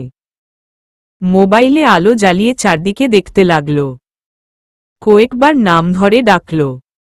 কোনো জবাব এলো না। ছোঁয়াকে খুঁজে না পেয়ে ফিরে এল উষ্ণ। গাড়ির কাছে এসে দেখে ছোঁয়া দাঁড়িয়ে আছে। এই মুহূর্তে ওর ইচ্ছে হচ্ছিল ছোঁয়াকে তুলে আছাড় মারতে। তার মানে ও ইচ্ছে করেই নেমেছে। কিছু হয়নি। তোমাকে বলেছিলাম না গাড়িতে বসে থাকতে? হঠাৎ উষ্ণর আগমনে ভয় পেয়ে যায় ছোঁয়া। পেছনে দিকে ঘুরে দাঁড়ায়। উষ্ণ আর কিছু বলার আগে ছোঁয়ার হাতে একটা খরগোশ দেখতে পায়। এইটা আবার কোথা থেকে নিয়ে এলে? আপনি চলে যাওয়ার পর এটা রাস্তায় দেখতে পেলাম। জানি না কোথা থেকে হয়তো চলে এসেছে।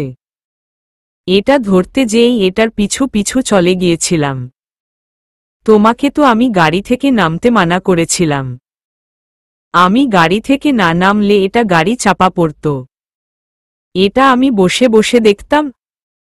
ওকে, তো এটাকে কি তুমি বাড়ি নিয়ে যাওয়ার প্ল্যান করছো? না তো, প্ল্যান করছি না, অলরেডি করে ফেলেছি।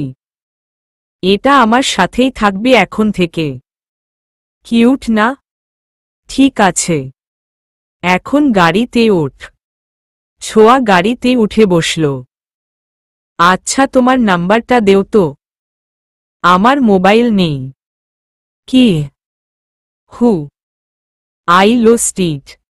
ও আচ্ছা, আপনি কোথায় গিয়েছিলেন? পেছনের সিটে দেখো। ছোঁয়া পেছনে তাকালো। আপনি? হু, রাতের খাবার। হঠাৎ? আমি তো বানাতামই। It's okay. এখন বাসায় ফিরে সবকিছু গুছিয়ে আবার রান্না করবে। কি দরকার শুধু শুধু ভেজাল করার?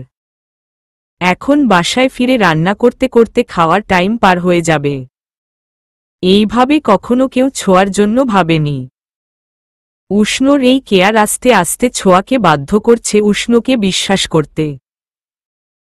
রাতের খাবার শেষ করে ছোঁয়া খরগোশটা নিয়ে রুমের ফ্লোরে বসেছিল। কতক্ষণ সেটা কোলে করে আদর করছিল, আবার ফ্লোরে ছেড়ে দিচ্ছিল। উষ্ণ দরজার কাছে এসে নক করল। দরজা খুলে দিল ছোঁয়া। ঘরের লাইট অন দেখেই বুঝেছি তুমি ঘুমাওনি। তা সেই মহাশয় কোথায়? কে? খরগোশ মহাশয়। ছোঁয়া হাত দিয়ে দেখিয়ে দিল। ওহ, তা মহাশয় এখনো ঘুমায়নি, আর তাই তুমিও ঘুমাতে পারছো না? উষ্ণ কোলে তুলে নিল খরগোশটা। আমি ভাবছিলাম এটার একটা নাম রাখা উচিত। কেন? এই মহাশয় এখন থেকে এইখানে আমাদের সাথে থাকবে, এর একটা নাম রাখতে হবে না? না হলে কি বলে ডাকব? কি নাম রাখা যায় বলুন তো? সেটা তুমিই ভাবো। খরগোশটা উষ্ণ ছোঁয়ার কোলে দিয়ে গুড নাইট বলে বেরিয়ে আসছিলি কি ছোঁয়া বলল। এই যে শুনুন। হু, নাম না হয় ভাবলাম, এর খাবারের দায়িত্ব কিন্তু আপনার। উষ্ণ আঙুল নিজের দিক করে বলল। আমার? হ্যাঁ, আপনার। আপনি শুধু ওর খাবারের ব্যবস্থা করবেন, বাকিটা আমি করে নিব। আচ্ছা ঠিক আছে, রতনকে বলে দিব, ও ব্যবস্থা করবে। আর কিছু? হু, আবার কি? না, তেমন কিছু না। মাঝে মাঝে বিকেলে আমি ওকে নিয়ে ঘুরতে বের হব। কেন? সারাদিন ঘরে একা থাকি, মনে হয় জেলখানায় বন্দী হয়ে আছি। মাঝে মাঝে বিকেলে বের হলে একটু ভালো লাগত। ওকে বাট একা? তো আর কে আছে শুনি? মাথা খারাপ নাকি? জি না, খারাপ না। আপনি তো ব্যস্ত, আর কেউ তো নেই। তো তুমি এই শহরের কিছু চেনো? হারিয়ে গেলে? আমি তো বেশি দূরে যাব না। আচ্ছা, যেদিন যেদিন আমি বাসায় থাকব সেদিন সেদিন বিকেলে বের হব। কিন্তু? কিন্তু পান্টু আর কোনো কথা নেই। আমার কথাই ফাইনাল। নাও গুড নাইট। আর নাম ঠিক করো মহাশয়ের। ছোঁয়া হেসে দিল, তারপর দরজা লাগিয়ে লাইট অফ করতেই যাচ্ছিল কি দরজায় আবার নক হল। ছোঁয়া উঠে দরজা খুলল। উষ্ণ ছোঁয়ার দিকে একটা মোবাইল এগিয়ে দিয়ে বলল, এটা কিছুদিন আগে কিনেছিলাম বাট ইউজ করিনি। You can use it now? না মানে? What, take it. দরকারে কল তো করতে পারবে। এটা সিম ও আছে। নেও। ধন্যবাদ। প্রত্যুত্তরে উষ্ণ শুধু হাসি দিল একটা ছোট করে। সকালের নাস্তা শেষ করে ছোঁয়া রতনের আনা ঘাস খাওয়াচ্ছিল খরগোশটাকে। ঠিক এই সময় কলিং বেল বেজে উঠল। দরজা খুলতেই অদ্রিকাকে দেখতে পেল। হঠাৎ করে উষ্ণর ফ্ল্যাটে মেয়ে দেখে খানিকটা কারেন্টের শক খাওয়ার মতো অবস্থা হলো অদ্রিকার। ও ঠিক ফ্লোরেই এসেছে তো? এটা উষ্ণ আহমেদের। জি, আপনি ভেতরে আসুন। আমি আপনাকে চিনি। আপনি অদ্রিকা? উষ্ণ স্যারের সাথে গান গান। হ্যাঁ, বাট তুমি কে? পেছনে থেকে দীপ বলল। ওর নাম ছোঁয়া, স্যারের কেয়ারটেকার। কেয়ারটেকার? কবের থেকে? উষ্ণ তো এ সম্পর্কে কিছু বলেনি। কারণ এটা বলার মতো এমন কিছুই ছিল না যে তোমাকে বলতে হতো। তা সকাল সকাল তুমি এইখানে? আমার তোমার সাথে কথা আছে। বল। প্রাইভেট। অদ্রিকা এক প্রকার টেনেই উষ্ণকে ভেতরে নিয়ে গেল। আজ কি কোনো প্রোগ্রাম আছে? না। তাহলে সকাল সকাল আপনাদের আগমন? দীপ চোখ ছোট ছোট করে বলল। কেন? আমাদের আসা পছন্দ হয়নি? আমি কি সেটা বলেছি? আপনাদের হয়তো ইম্পর্টেন্ট কাজ আছে, তার জন্যই জিজ্ঞেস করলাম। আমি তো বিনা কাজেই এইখানে আসি। কিন্তু অদ্রিকা ম্যাম। কি? আল্লাহ জানে। মানে কিছু না। ছোঁয়ার মনে কেমন খটখট লাগছে। এই দীপ কি সব বলল কিছু মাথায় ঢুকল না ছোঁয়ার। ছোঁয়া একবার ভাবল উষ্ণর রুমের দিকে যাবে, আবার ভাবল এটা তো ঠিক না। নিজের উপরই বিরক্ত হল ছোঁয়া। তারপর কিছু না ভেবে সরাসরি উষ্ণর রুমের কাছে যেয়ে উকি দিল। এমন কিছু দেখবে ছোঁয়া ভাবেনি। ওর বুকের ভেতর কেমন একটা করে উঠল। ছোঁয়ার চোখ মুখে যেন অমাবস্যার আধার নেমে এলো। এমন কিছু দেখবে ছোঁয়া ভাবেনি। ওর বুকের ভেতর কেমন একটা করে উঠল। ছোঁয়ার চোখ মুখে যেন অমাবস্যার আধার নেমে এলো।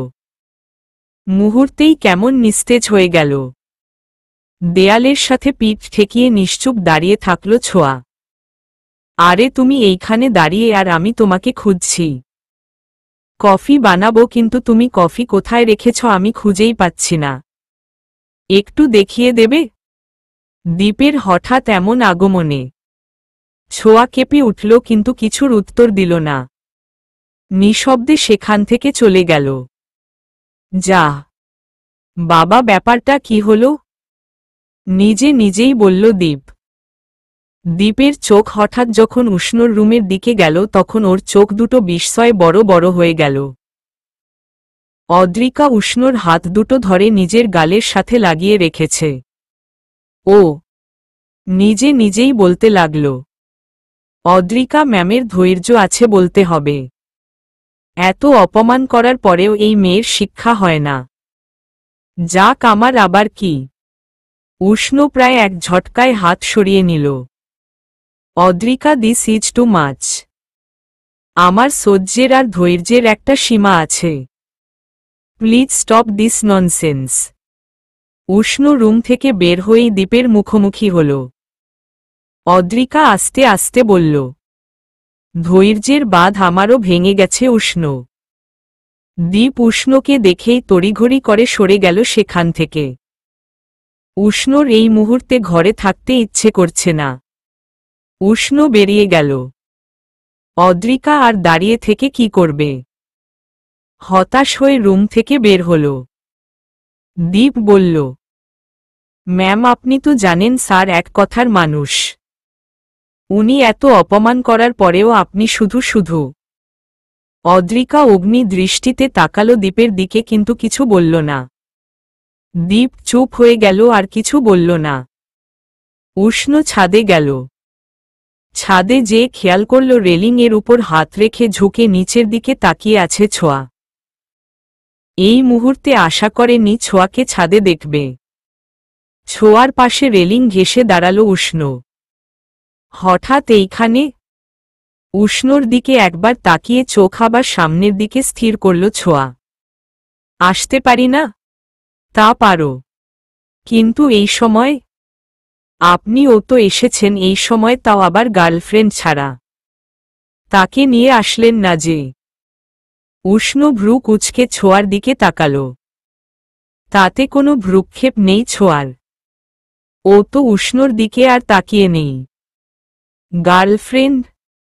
হ্যাঁ, সেটাই তো মনে হলো। তোমার এমন কেন মনে হলো জানতে পারি? বদ্ধ ঘরের মধ্যে যা দেখ, এতটুকু বলে ছোঁয়া থেকে গেল। ও এগুলো তো বলতে চায়নি উষ্ণকে। তাছাড়া উষ্ণ কার সাথে কি করল তাতে ওর তো কিছু আসে যায় না। তাহলে কথাগুলো বলছেই বা কেন? আর গার্লফ্রেন্ড হলে ওর কি, আর বউ হলেই বা ওর কি, বা কিছু না হলেই বা কি? ছোঁয়ার অর্ধেক কথা শুনে ধারণা হয়ে গেছে উষ্ণর ছোঁয়া কি বলতে চাচ্ছে। তাও ছোঁয়ার মুখ থেকে ও পুরোটা শুনতে চায়। চুপ হয়ে গেলে যে? শেষ করো কথা। অর্ধেক কথা শুনতে ভালো লাগে না। বাদ দিন, আমি কিছু বলতে চাইনি। ছোঁয়া চলে আসছিল। উষ্ণ ছোঁয়ার এক হাত ধরে ওকে থামাল। ছোঁয়া উষ্ণর হাতের দিকে তাকাল আর বলল, এই মুহূর্তে যদি আপনার প্রিয় মানুষ আমাদের এইভাবে দেখে তাহলে কি ভাববে আপনি বুঝতে পারছেন তো? শুধু শুধু তাকে ভুল চিন্তা করানোর কি মানে? উষ্ণ ছোঁয়ার হাত ছেড়ে দিয়ে দুহাত দু পকেটে রাখল। তারপর স্বাভাবিক গলায় বলল, তোমার হাত আমি এই জন্য ছাড়িনি যে আমার কোনো প্রিয় মানুষ আছে আর সে দেখলে খুব বাজে ভাববে আমার সম্পর্কে। এমন কিছুই নয়। তুমি আমাকে আর অদ্রিকাকে নিয়ে মনের মধ্যে কি পুষেছ আমি জানি না, কিন্তু এইটুকু ঠিকই বুঝতে পারছি আমাদের মাঝে গভীর সম্পর্ক আছে, সেটা তুমি মনে করো। আর সেটা একদমই ঠিক না। ওর আর আমার মাঝে এমন কিছুই নেই। আমি শুধু এতটুকুই বলবো। এর থেকে বেশি এক্সপ্লেনেশন দরকার আছে বলে আমি মনে করি না। উষ্ণ চলে যাচ্ছিল। দরজা পর্যন্ত গিয়ে থেমে গেল, তারপর ঘুরে বলল, বন্ধ ঘরে তুমি কি দেখেছ জানি না, কিন্তু সব দেখাই যে ঠিক সেটাও নয়। একটা জিনিসের অনেকগুলো দিক থাকে, শুধু একদিক বিবেচনা করা ঠিক না। কথাটা বলে উষ্ণ নেমে গেল। খরগোশ মশাই ছোঁয়ার পায়ের কাছে এসে কি যেন করছিল। ছোঁয়া ওকে কোলে তুলে নিয়ে আদর করল আর উষ্ণর বলা কথাগুলো ভাবল। এখন ওর হালকা লাগছে। আসলেই তো যা দেখেছে তার অন্য মানেও তো থাকতে পারে। জরুরি নয় আমরা যা দেখি সবই ঠিক। অনেক সময় দেখার মধ্যেও অনেক ভুল থাকে। ছাদ থেকে শহরের অনেকটাই ভালো করে দেখা যাচ্ছে। উপর থেকে নিচের সবকিছু কেমন ছোট দেখা যাচ্ছে। মনে হচ্ছে হাতের তালুতে তুলে নেওয়া যাবে। ঝিরিঝিরি বৃষ্টি শুরু হলো হঠাৎ করেই। ছোঁয়ার খুব ইচ্ছে হলো ভেজার। উষ্ণ ফিরে এসে দেখল দীপ বসে আছে। উষ্ণকে দেখে দীপ উঠে দাঁড়ায়। এখনো আছো? যে কোনো কাজ আছে? না, তেমন কাজ নেই। আপনার ফিরে আসার জন্য অপেক্ষা করছিলাম। আপনি এসেছেন, এখন চলে যাব। আচ্ছা দীপ। জি স্যার।